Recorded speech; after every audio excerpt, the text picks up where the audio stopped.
Hi hello welcome to 99 చిత్రసీమ. ఈ వారంలో release అయిన మూవీస్పై మనకి ఆ రివ్యూస్ ఇచ్చేయడానికి ఎప్పుడూలాగే మన భరద్వాజ్ గారు వచ్చేసారు. భరద్వాజ్ గారిని అడిగి ఈ వారంలో రిలీజ్ అయిన మూవీ డీటెయిల్స్, వాటి పరిస్థితి ఏంటి, బాక్స్ ఆఫీస్ వద్ద ఏమయ్యాయి, ఈ డీటెయిల్స్ని తెలుసుకుందాం. Hello sir. హలో సార్, వారం వారం ఎప్పుడు టాలీవుడ్ ఇండస్ట్రీ ఎదురు చూసే వారం. సో ఏ సినిమా హిట్ అవుతుంది, ఏ సినిమా ఫట్ అవుతుంది అంటూ ఎదురు చూస్తుంటారు. బట్ ఈ వారం ఒక 3 సినిమాల గురించి మనం మాట్లాడుకుంటే బడ్డీ, శివం బజ్జీ, తిరగబడరా స్వామి, ఈ 3 మూవీస్ విషయానికి వస్తే బాక్స్ ఆఫీస్ వద్ద ఎలాంటి రివ్యూని క్రియేట్ చేశాయి? ఈ 3 సినిమాలు కూడా థియేటర్కి జనాలను రప్పించలేకపోయాయి. మార్నింగ్ షోకి హడావిడి ఉండాలి థియేటర్ దగ్గర. ఏ సినిమాకి హడావిడి కనిపించలేదు, జనం లేరు. అంటే సింగిల్ స్క్రీన్ దగ్గర కూడా జనం కనిపించలేదు. అంటే దాసరి నారాయణరావు గారు ఒక మాట చెప్పేవాడు, మావి శుక్రవారం బతుకులు అనేవాడు ఆయన. అంటే శుక్రవారం మా ఫేట్ డిసైడ్ అవుతుంది అని, మేము ఉంటామా వెళ్ళిపోతామా అనేది శుక్రవారం డిసైడ్ అవుతుంది అనేది ఆయన ఉద్దేశం. అయితే ఈ వారం 3 సినిమాలు వచ్చినాయని ఆనందపడుతున్నారు, కానీ ఈ 3 సినిమాలు కూడా థియేటర్ల దగ్గరికి ఆడియన్స్ని రప్పించలేకపోయాయి అనేది వాస్తవం. అయితే ఈ 3 సినిమాల్లో బడ్డీ కొంచెం పాజిటివ్ టాక్ తెచ్చుకుంది, కానీ ఆ సినిమాకి కూడా జనం లేరు ఆశ్చర్యకరంగా. నెమ్మదిగా మౌత్ టాక్ స్ప్రెడ్ అయితే జనం వస్తారేమో చూడాలి. మిగిలిన 2 సినిమాల్లో ఒకటి అంటే శివం భజే నిజానికి నిన్నే రిలీజ్ అయింది. ఆ సినిమా ఫెయిల్యూర్గా నమోదైపోయింది. ఇప్పుడు మల్టీప్లెక్స్లో నుంచి నెమ్మదిగా ఆ సినిమాని తరలించేటువంటి ప్రయత్నం జరుగుతోంది. యాక్చువల్గా ఆ సినిమాలో డైరెక్టర్ అబ్సర్వ్ చేసిన పొరపాటు ఏంటంటే ఒక రాంగ్ ఫార్మాట్ తీసుకున్నాడు ఆయన. అంటే గతంలో అలాంటి సబ్జెక్టులకి ఒక ఆదరణ ఉంది, అఖండ లాంటి సినిమాలు చూశారు జనాలు. అంటే ప్రజెంట్ సొసైటీని కొంచెం మార్మిక ధోరణిలో చెబుతూ ఏ సమస్యకైనా దైవం ఒక పరిష్కారం చూపిస్తుంది అనేటువంటిది ఒక పద్ధతి నడిచింది. దీంతో పాటు కొంచెం అంటే కొంచెం పరమతాలని మీద చిన్న విమర్శ ఉండాలి, ఈ హిందూ మతం ప్రమాదంలో ఉంది అనిపించాలి, పాకిస్తాన్ని శత్రువుగా చూపించాలి. ఇది ఒక ఫార్మాట్ కింద తయారైంది తెలుగు సినిమాలో. అంటే ఇస్లాంకి చెందినటువంటి ఒక విలన్ ఉండాలి సినిమాలో, పాకిస్తాన్ నుంచి ఏదో సహకారం అందుతూ ఉండాలి. ఇదంతా ఒక ఫార్మాట్ కింద డిజైన్ అయిపోయి కొన్ని సినిమాలు ఆడినాయి అలా. రెండవది హిందూ మతం ప్రమాదంలో ఉంది అని చెప్పాలి. ఈ ఫార్మాట్ మీద ఆడేసిన సినిమాలు మనకు చాలా కనిపిస్తాయి. కాశ్మీర్ ఫైల్స్ పెద్ద ఉదాహరణ, కేరళ స్టోరీ ఒక పెద్ద ఉదాహరణ. ఆ 2 సినిమాలు మంచి విజయాలు సాధించినాయి. చాలామందికి ఈ తరహా సినిమాలు తీయొచ్చు అని అనిపించింది. ట్రిబుల్ ఆర్ కూడా అదే దాదాపుగా. ట్రిబుల్ ఆర్ సినిమా కూడా దాదాపు అదే. చివరికి వాళ్ళిద్దరూ రామాంజనేయులుగా మారి వాళ్ళు తిరిగి పక్క దేశాన్ని దాని మీద దాడి చేయటంగానే ముగుస్తుంది సినిమా. ఇదే ఫార్మాట్లో వెళ్ళిపోయింది అది కూడా. అఖండాలో హిందూ మతం ప్రమాదంలో ఉంది అనే కాన్సెప్ట్తో అది నడిచింది. ఈ ఫార్మాట్ ఇప్పుడు వర్కౌట్ అవ్వట్లేదు, ఇది అవుట్డేటెడ్ అయిపోయింది, దీని జమానా ముగిసింది అనేది మనకి చాలా సినిమాలు అర్థం చేయించినాయి. రజాకార్ అనే సినిమా ఫెయిల్ అవడానికి కూడా అదే కారణం. భారతీయ జనతా పార్టీ 63 సీట్లు కోల్పోయింది మొన్న. ఇటీవల జరిగినటువంటి పార్లమెంట్ ఎన్నికల్లో 63 సీట్లు ఆ పార్టీ కోల్పోవడానికి కూడా జనంలో మారినటువంటి 3 కారణం. ఇప్పటికీ తెలుగు డైరెక్టర్లు దీన్ని ఐడెంటిఫై చేయకుండా పాత కథలే తీసుకుని కొట్టేస్తున్నారు. అలా వచ్చింది శివం భజే అనే సినిమా. శంకరుడి మీద ఆధారపడి త్రిశూలం ఆధారంగా సమస్యలు పరిష్కరించుకుంటూ వెళ్ళిపోయేటువంటి హీరో. ఇది జనాలకు విపరీతంగా బోర్ కొట్టేసింది, జనం రిజెక్ట్ చేశారు ఆ సినిమాని, అయిపోయింది.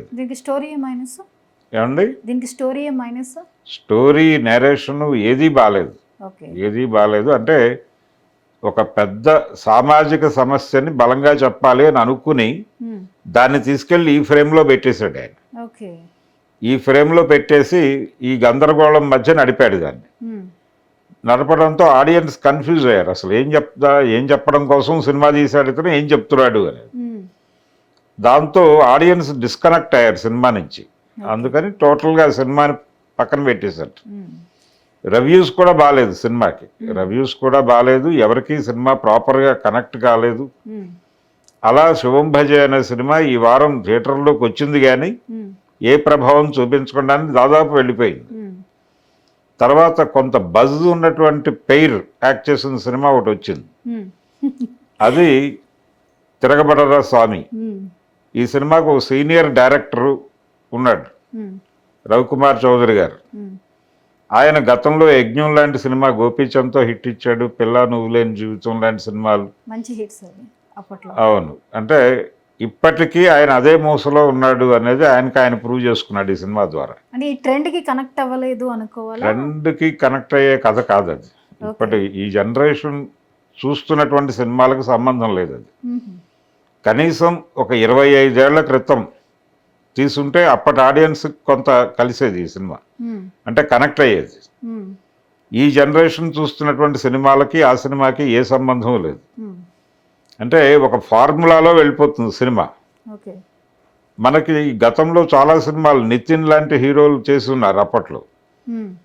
అలాగే అంటే హీరోయిన్ కథంతా విలన్ ఇంట్లో జరుగుతూ ఉంటుంది. అంటే విలన్ కూతురో లేకపోతే మేనకోడలో హీరోయిన్ అవుతుంది, హీరోతో ప్రేమలో పడుతుంది, ఆ హీరోయిన్ చుట్టూ ఒక కథ ఉంటుంది, ఆ అమ్మాయిని కాపాడుకోవడానికి హీరో చేసే ప్రయత్నం. ఓకే. అంటే ఆ అమ్మాయి కుటుంబం నుంచి వచ్చేటువంటి ప్రమాదాన్ని కాపాడటానికి హీరో ఎంత కష్టపడ్డాడు అనేది కథ. ఓకే. ఒక్కొక్కసారి ఆ ఇంట్లోకి వెళ్ళిపోయి అక్కడ మనిషిగా మారిపోయి ఆ అమ్మాయిని కాపాడి ఉతలకు తీసుకురావటం. మ్మ్. ఇది పవన్ కళ్యాణ్ కూడా 2-3 సినిమాల్లో చేశాడు ఇదే కథ. మ్మ్. అదే ఫార్మెట్లో ఈ సినిమాని తీశారు. మ్మ్. ఆ ఫార్మెట్ ఒక పెద్ద అంటే వింటేజ్ హీరోల మీద వర్కౌట్ అయితే కావచ్చు కానీ రాజ్ తరుణ్ లాంటి హీరోల మీద ఆ సబ్జెక్ట్ వర్కౌట్ అవుతుంది. 1 వీక్ గ్యాప్ లోనే రాస్తారు రెండు సినిమాలు. రెండు సినిమాలు. సినిమాలు కూడా ఈ విధమైనటువంటి రిజల్ట్ మిగిల్చడం.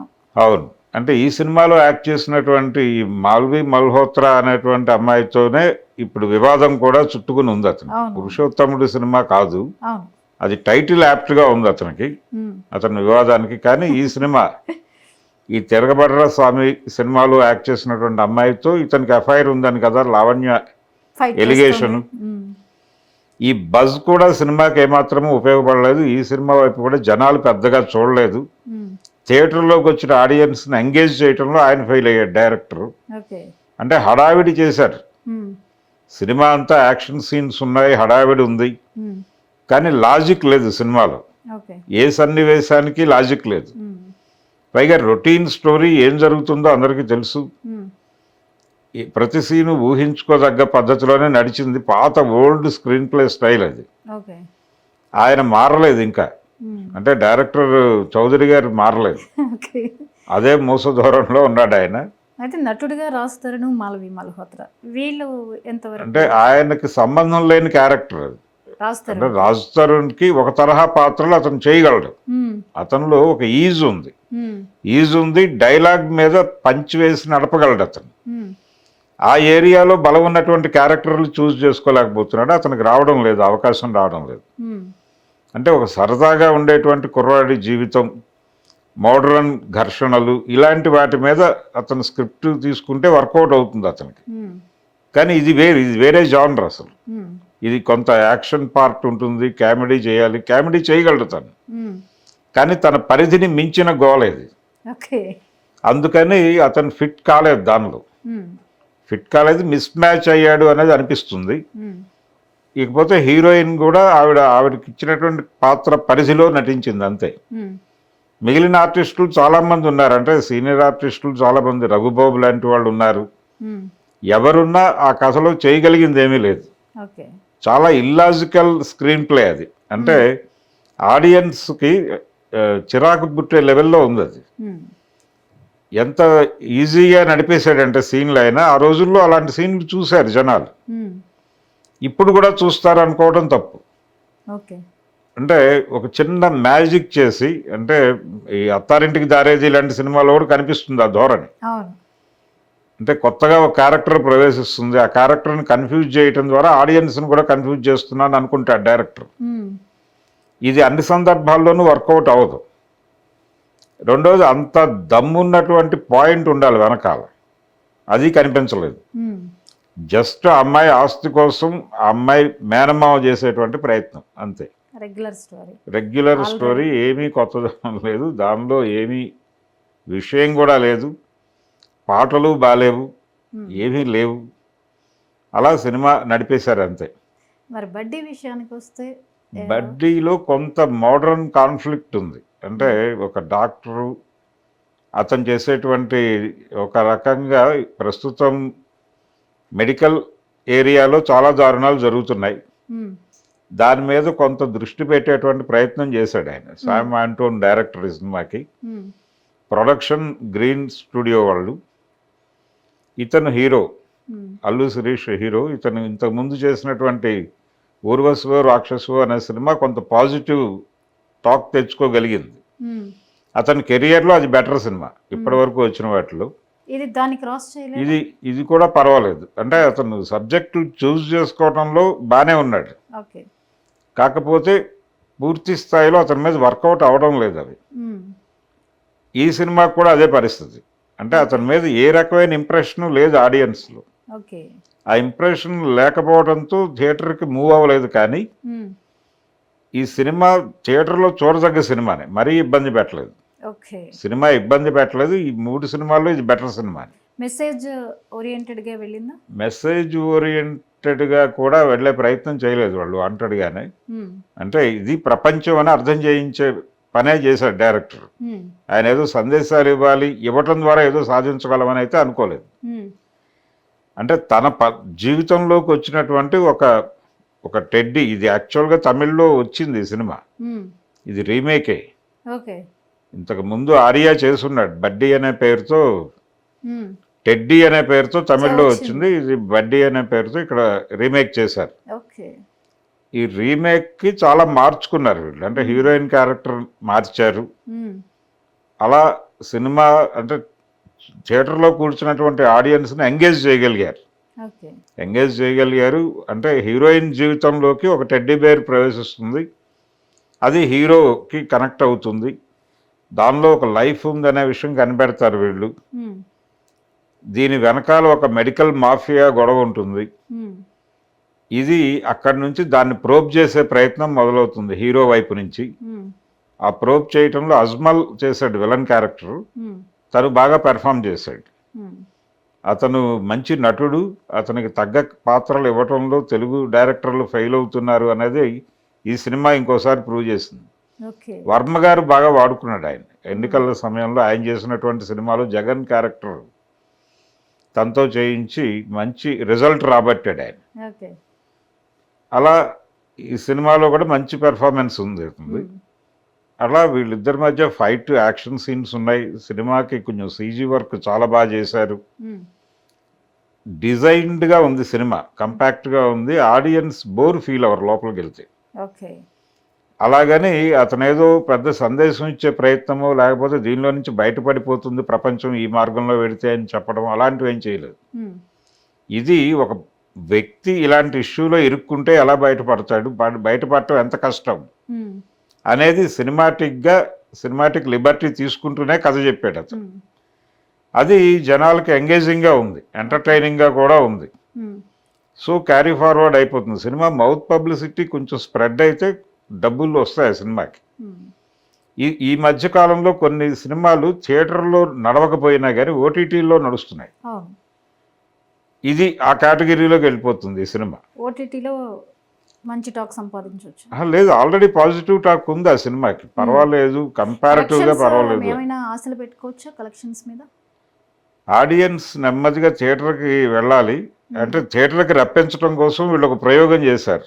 టికెట్ల రేట్లు తగ్గించారు. ఈ తగ్గించాము అనేది ప్రకటించారు, ట్రైలర్లో కూడా వాళ్ళు వేశారు, రేట్లు డిస్ప్లే చేశారు. కానీ వాళ్ళ AAA థియేటర్స్లోను, అలాగే గీతా ఆర్ట్స్ కంట్రోల్లో ఉన్నటువంటి థియేటర్స్లోను మాత్రమే ఇది అమలు అవుతుంది తప్ప మిగిలిన ఏరియాల్లో ఎక్కడ పట్టించుకోవట్లేదు ఎవరు. అంటే బుక్ మై షోలోకి వెడితే ఇప్పటికీ దానికి అవే రేట్లు ఉన్నాయి. అంటే వీళ్ళు సీరియస్గా మిగిలిన వాళ్ళని కూడా కూర్చోబెట్టి మాట్లాడలేదు అనేది అర్థమవుతుంది. ఏది ఏమైనప్పటికీ టికెట్ల రేట్ ఎలాగూ తగ్గిస్తారు వాళ్ళు, ఎలాగూ తగ్గిస్తారు. నెమ్మదిగా టాక్ స్ప్రెడ్ అయితే ఈ సినిమా ఆడేటువంటి అవకాశం ఉంది, ఓకే. ఈ బడ్డీ సినిమాకి మాత్రమే. మిగిలినవి 2 సినిమాలు డిజాస్టర్లే. ఓకే. సో ఇంకొక ఆసక్తికరమైన విషయం మన చోటు చేసుకుంది, లావణ్య రాజ్ తరుణ్ ఇష్యూ మనందరికీ తెలిసిందే. దీనిలో భాగంగా శేఖర్ భాష పాత్ర ఆయన మీడియాలో మాట్లాడడం కూడా చూసాం. సో నిన్న ఒక చోట జరిగిన డిస్కషన్లో లావణ్య ఆయన మీద చెప్పు విసిరేంత వరకు వెళ్ళినటువంటి ఘటన వెలుగు చూసింది, అండ్ లావణ్య స్టేట్మెంట్స్. దీని మీద మీరు మీ ఒపీనియన్ ఏంటి? అసలు ఏం జరుగుతుంది? చెప్పులు విసురుకునేంత స్థాయికి వెళ్ళిపోవడం అంటే ఆ అమ్మాయి క్యారెక్టర్ మీద మాట్లాడుతున్నాడు ఆయన రెగ్యులర్గా, వేరే టాపిక్ ఏం మాట్లాడలేదు. అంటే ప్రధానంగా ఆ అమ్మాయి నేర చరిత, ఆ అమ్మాయి నేరం చేయటం అనేది ఆ అమ్మాయి ప్రోగ్రామ్ అన్నట్లుగా డిజైన్ చేస్తున్నారు. దాంతోపాటు ఆ అమ్మాయికి చాలామందితో రిలేషన్స్ ఉన్నాయనేది ఎస్టాబ్లిష్ చేయటం కోసం కూడా ప్రయత్నం చేస్తున్నారు. దానికి సంబంధించినటువంటి రకరకాల ఆధారాలు చూపిస్తున్నారు. ఓకే, బాగానే ఉంది, ఆ అమ్మాయికి అనేక సంబంధాలు ఉంటే ఉండొచ్చు, అది పర్సనల్ అఫైర్. కానీ మీరు ఎందుకు రోడ్డు మీదకి వచ్చి మాట్లాడుతున్నారు అవన్నీ? ఆ అమ్మాయిని పబ్లిక్లో కూర్చోబెట్టి అలా మాట్లాడితే తను హర్ట్ అవుతుంది కదా. అదే రియాక్ట్ అయింది ఆ అమ్మాయి. చెప్పు విసరడం వెనకాల కార్యక్రమం అదే, ఆలోచన అదే. అయితే ఎందుకు వాంటెడ్గా ఈ పర్సనల్ విషయాలు తీసుకొచ్చి మాట్లాడుతున్నారు రోడ్డు మీద? ఒకటి, రిలేషన్లో ఉన్నాము మేమిద్దరము అని రాజ్ తరుణ్ కూడా ప్రపంచానికి తెలియజేశాడు. 11 సంవత్సరాల 7 సంవత్సరాలు అనేది ఒక తేడా ఉంది తప్ప, పోనీ అతని మాటే కరెక్ట్ అనుకుంటే 7 ఏళ్ళు వీళ్ళు రిలేషన్లో ఉన్నమాట వాస్తవం. దాన్ని అంగీకరించాలి ముందు. ఆ రిలేషన్లో ఉన్నారు వాళ్ళు, ఏదో చిన్న విభేదం మొదలైంది.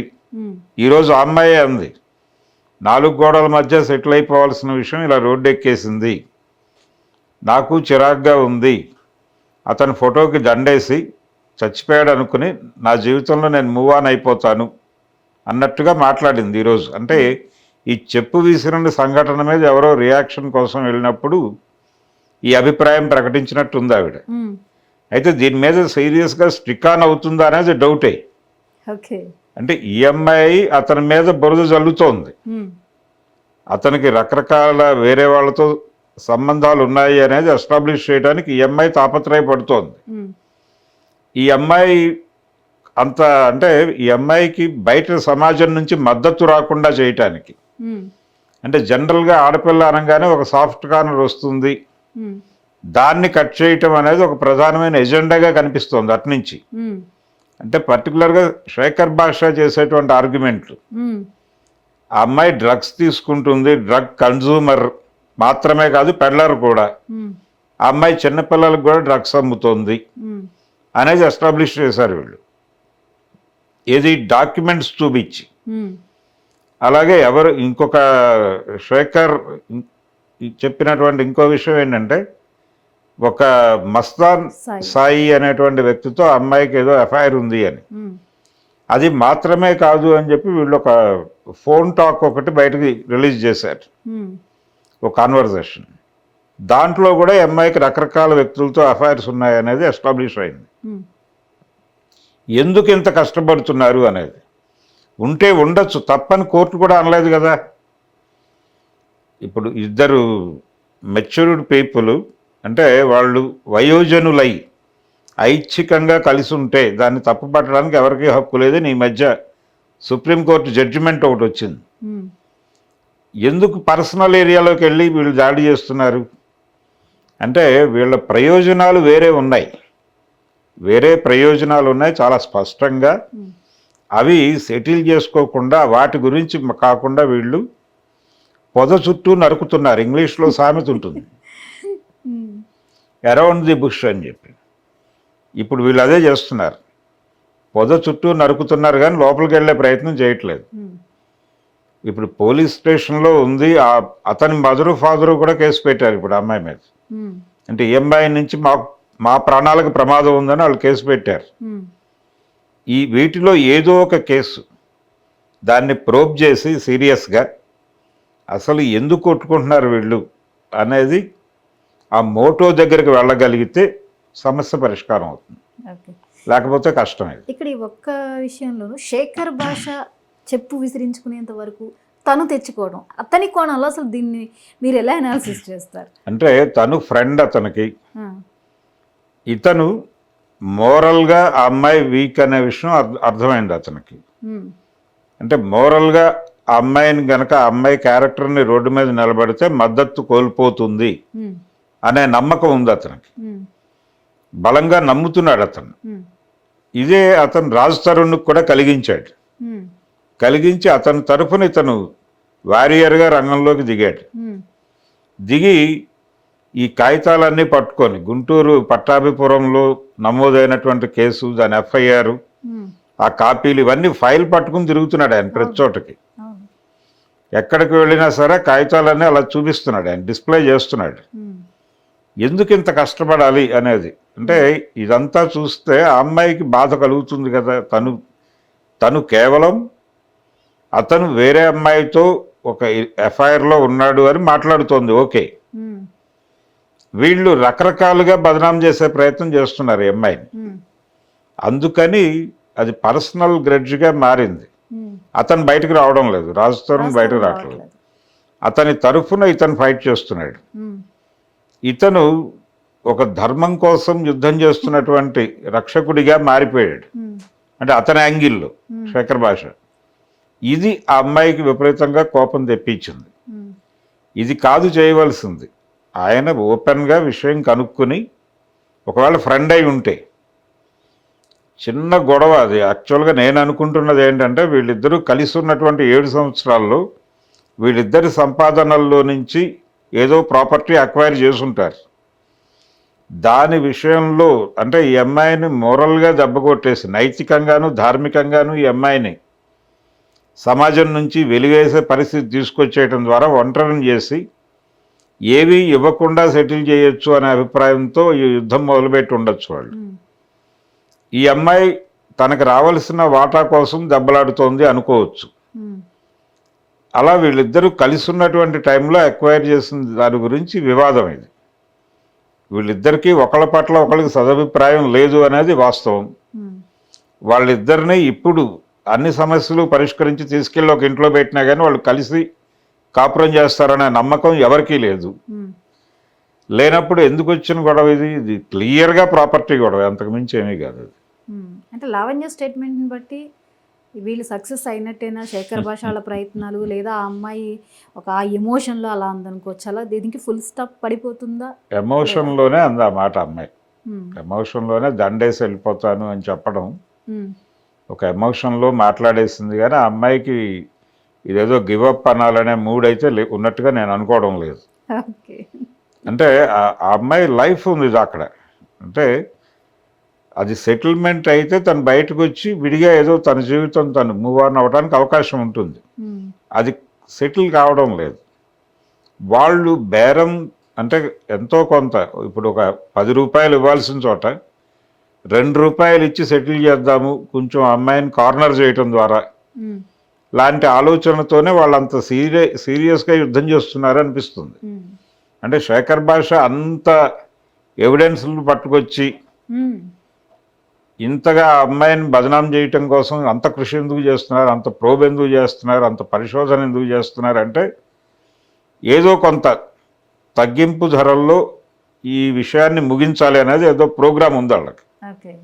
అది కనిపిస్తోంది ఓపెన్గానే. ఉమ్, ఈ అమ్మాయి కూడా న్యాయమైన వాటా కాదు, ఈ అమ్మాయి ఎక్కువే అడిగి ఉండొచ్చు. జనరల్గా బేరాలప్పుడు అలాగే జరుగుతుంది. ఉమ్, దాన్ని ఏదో పద్ధతిలో ఒక న్యాయమైన ఏరియాలో సెటిల్ చేసి పంపించేయాలి. ఉమ్, 10 రూపాయలు కాదు 5 రూపాయలు అమ్మాయి అడిగి ఉండొచ్చు, ఉమ్, 5 కాదు 4 రూపాయలు కానీ ఏదో సెటిల్ చేసి పంపించేస్తే, ఉమ్, ఒక రీజనబుల్ ఏరియాలో సెటిల్ చేసేస్తే అయిపోతుంది వివాదం. ఓకే. ఎవరికి ఎవరి మీద ప్రేమలు లేవు, ఆప్యాయతలు లేవు, భ్రమలు లేవు, చాలా క్లియర్గా ఉన్నారు వాళ్ళు. Okay sir, thank you sir. ఈరోజును హాట్ టాపిక్స్ మీద మీ ఒపీనియన్స్ని చెప్పారు. ఇదండి ఈవేళ చిత్రసీమలో స్పెషల్ అనాలిసిస్. కీప్ వాచింగ్ చిత్రసీమ.